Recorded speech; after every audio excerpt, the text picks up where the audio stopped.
আসসালামু আলাইকুম রহমতুল্লাহি ওয়াবারাকাতু। প্রিয় দর্শক, একটি ভুলেই আপনার কোরবানি নষ্ট। তাহলে আজকে বুঝতে পারতেছেন ভিডিওটা অনেক গুরুত্বপূর্ণ। এই জন্য আজকের ভিডিওটা সম্পূর্ণ দেখার চেষ্টা করবেন ইনশাআল্লাহ। এমন একটি ভুল আছে যে ভুলের কারণে আমাদের কোরবানি আল্লাহর দরবারে পৌঁছায় না। যেমন আমি একটু সামান্য বলে তারপরে শায়েখ আহমদুল্লাহ কী বলে সেটা আপনাদেরকে শোনাবো ইনশাআল্লাহ। আমরা অনেক সময় ভাই ভাইয়ে কোরবানি দিই, যেমন 3 ভাই 4 ভাই 5 ভাই মিলে কোরবানি করি।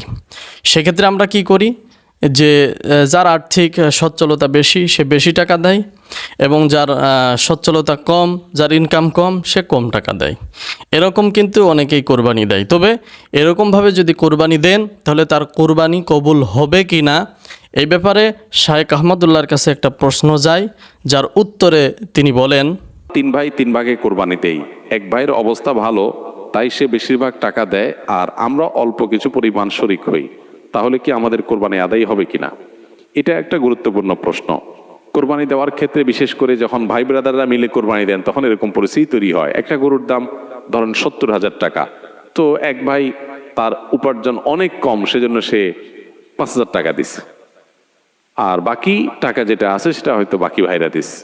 কোরবানি হবে কিনা? উত্তর হলো কারোর কোরবানি হবে না। কোরবানিতে যে কোনো একটা পূর্ণ অংশ নিতে হবে। 7 ভাগের একটা পরিপূর্ণ অংশ, 7 ভাগের 1 ভাগ, 7 ভাগের 2 ভাগ, 3 ভাগ, 4 ভাগ, সর্বনিম্ন 1 ভাগ নিতে হবে। ভগ্নাংশ নেওয়া যাবে না, অর্থাৎ 1 ভাগেরও অর্ধেক নেওয়া যাবে না। 2 ভাগ মিলে 1 ভাগ নিয়েছে, হবে না, তখন সেটা গোস্ত খাওয়া হবে।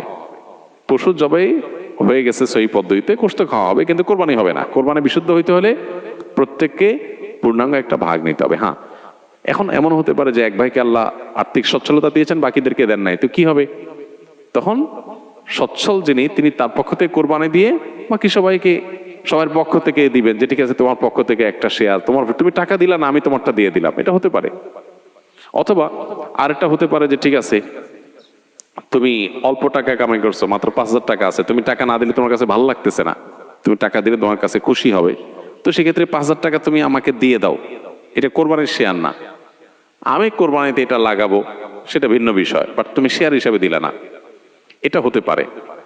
প্রবাসীরা অনেকে একটা কাজ করে, বিশেষ করে মিডিল ইস্টে যারা থাকে, অনেক প্রবাসীরা কোরবানি ঈদের দিন নিজেরা একটা ছাগল জবাই করে। তো রুমে 5 জন থাকে, এখন 5 জন মিলে একটা ছাগল জবাই করলে ওই ছাগলের টাকা তারা ভাগ করে। এই যে এক ছাগলে কয়জন শরিক হইতে পারবে, কয়জন কোরবানি দিতে পারবে? 1 জন। ভগ্নাংশ দেওয়া যাবে না। তাহলে 1 জন কোরবানি দিলে রুমের যে কোনো 1 জন কোরবানি দিবে, তো বাকি 4 জন তারা কি বসে বসে খাবে? গোস্ত তো সবাই খাবে। তো এই জন্য তারা 5 জন মিলে ভাগ করে টাকা দেয়। এখানে কারোরই আসলে কোরবানি হবে না। জবাই করা হবে, পশুর গোস্ত খাওয়া হালাল হবে, কিন্তু কোরবানি হবে না।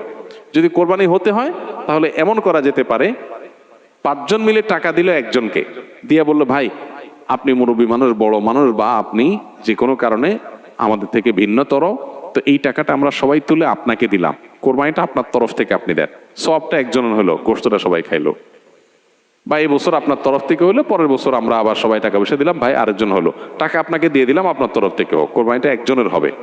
ঠিক একইভাবে গরুতে ভগ্নাংশ, এটার ভাগ এইভাবে আপনার শরিক হওয়া যাবে না, পূর্ণাঙ্গ একটা অংশের শরিক হতে হবে, তারপরে কোরবানি বিশুদ্ধ হবে। প্রিয় দর্শক, আজকের ভিডিও থেকে বোঝাতে চেয়েছি আমাদের সমাজে কিছু ভুল আছে যেগুলো আমরা না বোঝার কারণে, না জানার কারণে, এই ভুলগুলো আমাদের আমলের ভিতরে করার কারণে আমাদের আমল আল্লাহর দরবারে পৌঁছায় না। এই জন্য আজকের বিষয়ে হয়তো আপনারা বুঝতে পেরেছেন। ভালো লাগলে ভিডিওটি শেয়ার করে দিবেন আর চ্যানেলটি সাবস্ক্রাইব করে রাখবেন।